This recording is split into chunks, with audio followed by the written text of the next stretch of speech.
So,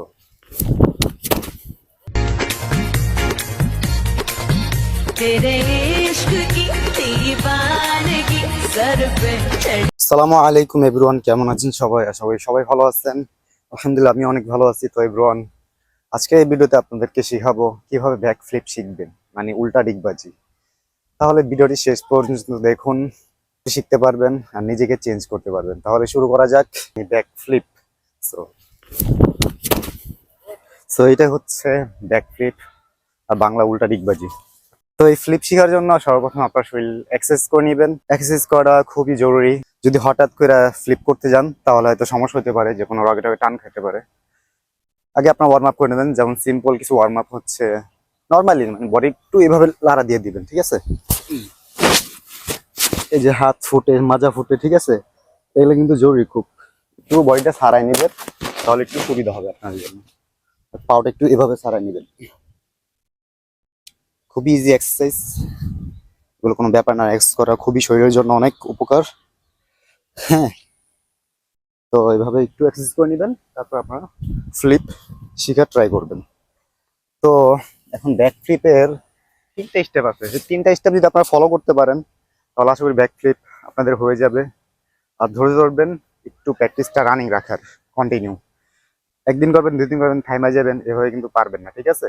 তো continue করতে হবে। 1 মাস টানা প্র্যাকটিস করেন, 1 মাসের ভিতরে ব্যাক ফ্লিপ হয়ে যাবে। চ্যালেঞ্জ দিয়ে বললাম, ঠিক আছে? কারণ আমিও শিখছি এবং অন্যদের শিখাইছি। কন্টিনিউ প্র্যাকটিসটা রাখলে আশা করি শিখতে পারবেন। সো ব্যাক ফ্লিপ করলাম, দেখছেন? এভাবে হাত পিছনে দিছি, এভাবে ঝাম দিছি, তারপর উপরে যখন উঠছে বডি টাক করে একটা রোলিং করছি। তো 3টা স্টেপ আমি আপনাদেরকে ভাঙা ভাঙা দেখে দিচ্ছি। তো প্রথম জাম দিবেন, এভাবে দেখেন, হাত পিছে বডি ডাউন, এই হাত উপর উঠবে, বডিও উপর উঠবে, জাম্প পাও দিয়ে জাম দিবেন, ঠিক আছে? এটা জোরে করবেন। তো দেখেন, যত জোরে দেওয়া যায়। হ্যাঁ, তারপর দ্বিতীয় যেটা হচ্ছে জাম দিয়ে আরো টাক করবেন। ওকে, 2 হাঁটু টাক করতে হবে। সেম দেখেন, বসলাম, জাম দিলাম, আরো টাক। আরোটা বুকের বুকের কাছে আসবেন, তাহলে টাকটা ধরতে পারবেন সুন্দর করে। হ্যাঁ, সো সিম্পল দেখেন, সোজা দেখেন, এই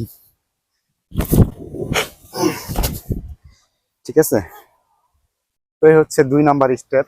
তো এখন আপনারা 2 স্টেপ যেটা আছে ওটা হলো ফাইনাল। ওটার পর আপনার ডাইরেক্ট ব্যাক ফ্লিপ, ঠিক আছে?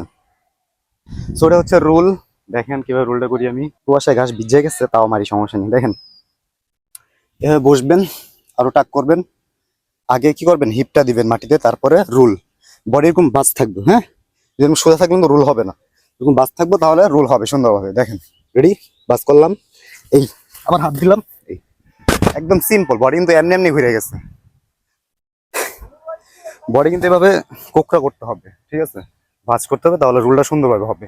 তো আবার দেখেন, বসলাম, আর ধরলাম, রুল, এই ওকে। তো এইভাবে টাক করবেন, তো এইভাবে রুলটা করবেন, ঠিক আছে? এখন প্রথম যে স্টেপে দেখালাম জাম্প, তারপর জাম্প দিয়ে আরো টাক, ওকে, তারপর হচ্ছে রোল। 3টা কিন্তু একসাথে মিলাই ব্যাক ফ্লিপ বলে। তো এটা প্রথম আপনারা পানিতে ট্রাই করবেন, কারণ আমি এভাবে শিখাই দিচ্ছি, যেভাবে শিখবেন ওভাবে আমি বলতেছি, কিন্তু এটা পানিতে ট্রাই করুন প্রথম। যারা প্রথম শিখবেন তাদের জন্য। সমান জায়গায় করতে হলে বন্ধুদের সাপোর্ট নিয়ে নেবেন। সাপোর্টটা কিভাবে আমি বলি, এভাবে পিছিয়ে ধরতে বলবেন, 2জনকে 2 সাইড দিয়ে, ঠিক আছে? সত্যি কিন্তু তাদের ভিতরে থাকতে হবে, না কিন্তু সাইডে দিয়ে আপনি নিজে ব্যথা পাবেন। জোরে উঠাই দিতে বলুন যখন আপনি জাম দিবেন পিছনে। হ্যাঁ, আরো টাক করবেন, তারপরও কিন্তু জোরে ঘুরাই দিতে বলবেন, তাহলে দেখবেন হয়ে যাবে। আর যদি একলা একলা করেন তাহলে এটা আপনার পানিতে করতে হবে। তারপর দেখেন, দেখেন, জাম্প, আরো টাক, আর রোলটা খেয়াল করেন স্লো মোশনে। হুম, সিম্পল, রোল, একসাথে কিন্তু 3টা জিনিস। আর মেন হচ্ছে জামটা। যত স্পিড দিবেন, প্রথম স্টেপটা যত স্পিড জাম দিবেন, আর টাকটা টাইট করে করবেন, বডি সম্পূর্ণ টাইট রাখবেন, দেখবেন আস্তে আস্তে হয়ে যাবে, কোনো ভয় নেই। কিন্তু প্র্যাকটিস কন্টিনিউ। আমি যখন প্রথম শিখছি আমি সবসময় এভাবে পড়তাম, দেখেন, সিম্পল, একদম আস্তে মারতাম, এভাবে পড়ে গেতাম, কিন্তু বুঝতাম না জিনিসটা। আর ভাবতাম যে আমার দ্বারা কখনো ফ্লিপ সম্ভব না, এটা আমার দ্বারা হবেও না। পরে আস্তে আস্তে আমি তাও প্র্যাকটিসটা অনেক এক্সারসাইজ হারি নেই, ধৈর্য ধরছি। তো আশা করি যে কখন হয়ে গেছে আমি নিজেও জানি না, ঠিক আছে। তো এরকম ধৈর্য থাকতে হবে আপনাদেরও, তবে ইনশাল্লাহ হয়ে যাবে এক সময়। আর যখন হয়ে যাবে তখন দেখবেন নিজের কাছে এত ভালো লাগতেছে যা বলার বাহিরে। তারপর আস্তে আস্তে আমি যখন জোরে জাম্প দিলাম বডি টাইট রেখে, এটা মানে প্র্যাকটিস করতে করতে আপনার বডিতে এমনিতেই আপনার স্পিড এসে পড়বে, পাওয়ার এসে পড়বে, তখন দেখবেন আপনার ব্যাকফ্লিপ কমপ্লিট। তাহলে আশা করি বুঝতে পারছেন। সো এবার দেখেন আমি জোরে মারি আস্তে আস্তে, প্রথমে এবার পড়তাম, তো আস্তে আস্তে জোরে জোরে মার ট্রাই করতাম, জোরে। এটা একটু সিম্পল হয়েছে, এবার দেখেন খুব স্পিড করবো। হ্যাঁ, তো আপনাদেরও কিন্তু কন্টিনিউ করতে করতে ব্যাকফ্লিপ যখন একটু একটু শিখবেন, আস্তে আস্তে দেখবেন বডিতে পাওয়ার এসে পড়বে। তারপর আপনারা দেখবেন ফ্লিপ কমপ্লিট আপনাদের। তারপর আপনারা পরের স্টেপে যেতে পারেন, যেমন ব্যাক ফ্লিপ আর অনেক ফ্লিপ আছে, ফ্রন্ট ফ্লিপ, ঠিক আছে, ওয়েবস্টার, এগুলো তো যেতে পারেন। সো ব্যাক ফ্লিপটা একদম স্পিড মেরে দেখি, দেখেন স্টেপ নিলাম একটা, জাম্প। সো এভাবে স্পিড হয়ে যাবে আপনাদের বডি। তো সো গাইস, এই ছিল আপনাদের ব্যাক ফ্লিপ টিউটোরিয়াল। যদি ভিডিওটা ভালো লাগে সবাই শেয়ার করে দিবেন আর কমেন্টে জানাবেন। আর কোনো ফ্লিপ শিখতে চাইলে কমেন্ট করবেন, ইনশাল্লাহ বানিয়ে দেবো, সমস্যা নেই। সো ওয়েবস্টার কাকে বলে দেখেন, ওয়েবস্টার ফ্লিপটা এই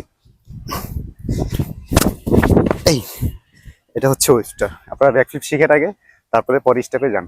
ওয়েবস্টার, এটা তো ওয়েবস্টার তো সামনে এক পা দিয়ে করছে। ফ্রন্ট ফ্লিপও আছে, ফ্রন্ট ফ্লিপটা দেখেন সিম্পল। সামনে ডিগবাজি করতে হলে একটু রানিং নিতে হবে, দেখেন রানিং। সো এটা হচ্ছে সামনে ডিগবাজি। তো গাইস, আগে ব্যাক ফ্লিপ শিখুন, তারপর পরের স্টেপে যান, প্র্যাকটিস করুন, নিজেকে চেঞ্জ করুন। সুস্থ থাকুন, ভালো থাকুন, আল্লাহ হাফেজ।